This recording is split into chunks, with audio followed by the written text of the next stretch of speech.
खैर आओ यार, सैनिटाइजर के नशे करना बंद करो और शुरू करते हैं बिना किसी बकचोदी के। तो दोस्तों, आज की कहानी है सुमन और उसके पति गोपू और इसके पड़ोस में रहने वाले कपिल और इसके पिता की। तो चलिए शुरू करते हैं। तो इस कहानी की शुरुआत होती है सुमन और इसके पति गोपू से, और यहाँ पर हमें इन दोनों का बढ़िया सा सीन देखने को मिलता है। लेकिन कुछ ही देर में गोपू की गाड़ी का तेल खत्म हो जाता है और उसकी गाड़ी बंद हो जाती है। समझ रहे हो? समझ रहे हो? समझ रहे हो ना? और इससे सुमन काफी नाराज होती हैं और अपने पति गोपू से झगड़ा करने लगती हैं, और इनका ये झगड़ा बहुत देर तक चलता है। और यहाँ पर हमें पता चलता है कि गोपू हमेशा ही सुमन के साथ ऐसा ही करता है और वो सुमन की प्यास को बुझा नहीं पाता है। ये क्या बात करता है यार? और हमें ये भी पता चलता है कि इन दोनों की शादी को 2 साल हो चुके हैं, लेकिन अभी तक इन दोनों को कोई औलाद नहीं हुई है और इन दोनों का ये रिश्ता ऐसे ही चलता है। और फिर कुछ देर बाद गोपू अपनी पत्नी से नाराज होकर वहाँ से चला जाता है। और कहानी की दूसरी तरफ हम इनके पड़ोसी कपिल और उसके पिता को दिखाया जाता है। और कपिल के पिता सुबह उठकर घर के लिए खाना बनाते हैं और कपिल को उठाते हैं और उसे कहते हैं कि तुम्हें कहीं जाना है ना। वो ये कहकर उसको कुछ पैसे देने लगते हैं, लेकिन कपिल उनको मना कर देता है। इसलिए वो अपना टिफिन लेकर काम के लिए निकल जाते हैं और इनके जाते ही कपिल घर में अकेला हो जाता है। इसीलिए वो एक गंदी सी किताब निकाल कर उसमें लिखी रोमांटिक कहानियाँ पढ़ने लगता है और अपने मन को खुश करता है। वे काफी देर तक कहानियाँ पढ़ता है और कुछ देर बाद उनकी पड़ोसन सुमन उनके घर में आती है। और यहाँ पर कपिल आधे कपड़ों में ही बाहर आता है, जिसको देखकर सुमन उसको देखती ही रह जाती है अपनी हवस भरी निगाहों से, क्योंकि सुमन बहुत प्यासी होती है और उसके पति से कुछ हो नहीं पाता है और उसे लगता है कि ये कपिल ही मेरी प्यास और हवस बुझा सकता है। और वो कपिल पर लाइन मारने लगती हैं और वो बहाना बनाते हुए कहती हैं कि मैं चाय बनाने जा रही थी और मैंने देखा कि मेरी चीनी खत्म हो गई है, क्या तुम्हारे घर से मिल सकती है। और इसके बाद सुमन को कपिल अपने घर में बुलाता है और वो सुमन के लिए चीनी लेने के लिए चला जाता है। और पीछे सुमन की नज़र उस गंदी किताब पर पड़ जाती है और वो जल्दी से उसका एक पन्ना फाड़ कर छुपा लेती है। और अभी तो रुको, क्लाइमैक्स अभी बाकी है। और कपिल से चीनी लेकर अपने घर चली जाती हैं। और सुमन के जाने के बाद कपिल सुमन का नाम लेकर अपने दिल को शांत करता है। समझ रहे हो? समझ रहे हो? समझ रहे हो ना? और कहानी के आगे हमें कपिल के पिता और उसकी मालकिन को दिखाया जाता है। वो दोनों ऑफिस में बैठकर बात कर रहे होते हैं। तभी मालकिन की बेटी बाहर से भागती हुई आती है तो उसका पैर फिसल जाता है और वो नीचे गिर जाती है, जिसके कारण उसके पैर में मोच आ जाती है। और इसके बाद कपिल का पिता सरसों का तेल लाकर उसकी मालिश करने लगता है और कुछ ही देर बाद में उसका पैर ठीक हो जाता है। लेकिन सपना के पैरों की मालिश करते समय सपना गलती से उनकी गोदी में बैठ जाती है, जिसके कारण वो सपना से आकर्षित हो जाते हैं और उसके दिलों व दिमाग में सपना ही घूमने लगती है। बड़ा हरामी हो। कहानी की दूसरी तरफ सुमन अपने घर में आ जाती है और वो गंदी किताब के पन्नों को निकालकर उसमें लिखी गई कहानियों को पढ़ने लगती हैं। पढ़ते पढ़ते जोश में आ जाती हैं और वो आत्मनिर्भर बनकर खुद ही अपनी प्यास बुझाने लगती हैं। यानी कि आपको यहाँ पर छोटा सा सुमन का सीन देखने को मिलेगा। और तभी वहाँ पर कपिल आता है और वो भी कहता है कि मुझे चाय बनानी है, लेकिन मेरे घर पर चाय पत्ती नहीं है, इसलिए मुझे चाय पत्ती मिल सकती है। और तब सपना उसको घर में आकर बैठने को कहती हैं और कहती हैं मैं अभी चाय बनाने जा रही थी। तो आज मैं तुम्हें अपने हाथों से चाय बनाकर पिलाती हूँ, इसीलिए तुम यहाँ बैठ जाओ। फिर सुमन चाय बनाने चली जाती हैं और कपिल वहीं बैठा हुआ होता है। तो उसको वही किताब के कुछ पन्ने मिलते हैं, जिसे देखकर वो समझ जाता है कि ये मेरी किताब है और सुमन भाभी ने इसे चुराया है।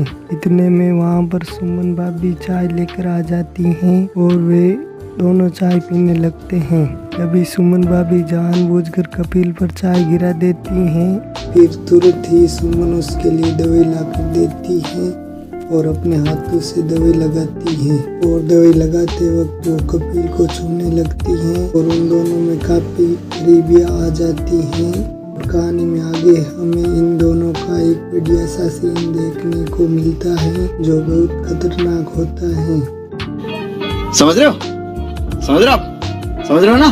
फिर कपिल अपना कार्यक्रम खत्म करके सुमन के घर से आ रहा होता है तो उसके पिता उसको देख लेते हैं, लेकिन वो उसको कुछ कहते तो नहीं है, पर उनको कपिल पर शक होने लगता है और वो कपिल से इस बात के बारे में पूछने लगते हैं। वो कपिल बहाना बनाने लगता है कि सुमन भाभी का गैस सिलेंडर खराब हो गया था, इसलिए मैं उसको ठीक करने गया था। और फिर वो उसको अपने काम के बारे में पूछते हैं तो वे कहता है कि अब तक मुझे कोई नौकरी नहीं मिली है, जैसे ही मिल जाएगी मैं आपको बता दूंगा। और तभी कपिल के फोन पर सुमन भाभी का मैसेज आ जाता है और वो सुमन से चैटिंग करने लग जाता है और सुमन भाभी कपिल को अपनी वो वाली फोटो भेजती है, जिसे देखकर कपिल के दिल में कुछ कुछ होने लगता है।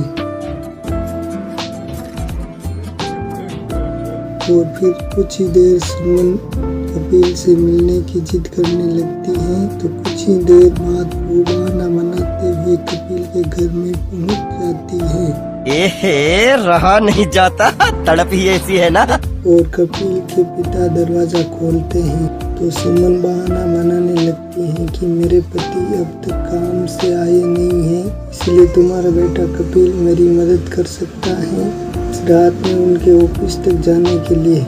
और ये सुनकर कपिल के पिता उसको मना नहीं करते हैं और सुमन के साथ कपिल को भेज देते हैं। अभी मजा आएगा ना भिड़ो। और ये आइडिया सुमन का ही होता है और ये दोनों कोई ऑफिस में नहीं जाते हैं और वो कपिल को सीधा अपने घर लेकर आ जाती हैं।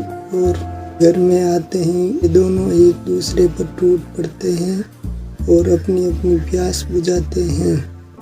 यानी यहाँ पर आपको इन दोनों का बढ़िया सा सीन देखने को मिलता है जो 10 मिनट तक चलता है। और ये सब हो जाने के बाद कपिल के पास उसके पिताजी का फोन आता है तो कपिल थोड़ा सा घबरा जाता है और वो कहता है कि मैं ट्रैफिक में फंस गया हूँ, इसलिए मुझे आने में काफ़ी देर होगी, आप खाना खाकर सो जाइए। लेकिन वो सुमन के साथ ही होता है और इसके कुछ ही देर बाद कपिल और सुमन ऑन टू के लिए तैयार हो जाते हैं। और यहाँ पर ये दोनों एक नाटक करते हैं जिसमें कपिल जीजा बना हुआ होता है और सुमन साली बनी हुई होती है। और अभी तो रुको, क्लाइमैक्स अभी बाकी है। और यहाँ पर हमें फिर से एक बढ़िया सा सीन देखने को मिलता है जो बहुत अच्छा होता है और ये 10 मिनट तक चलता है।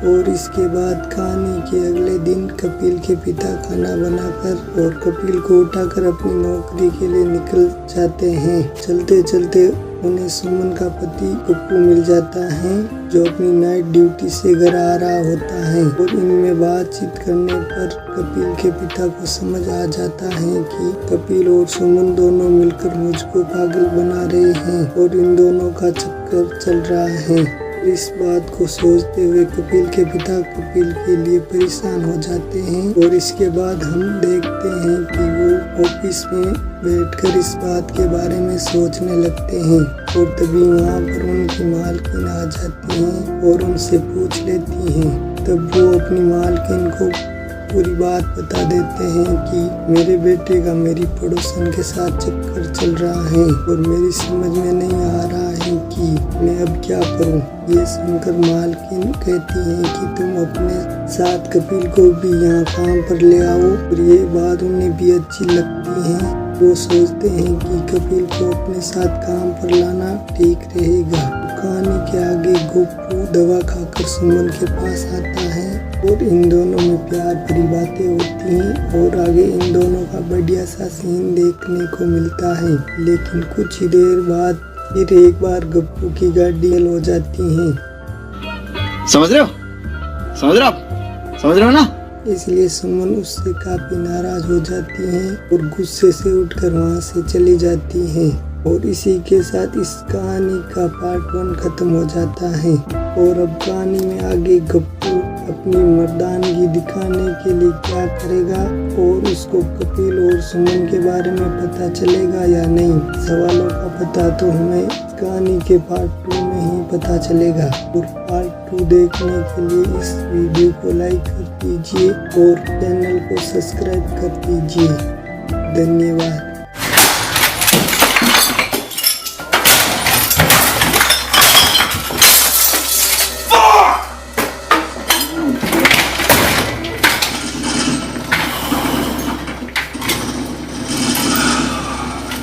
Ooh,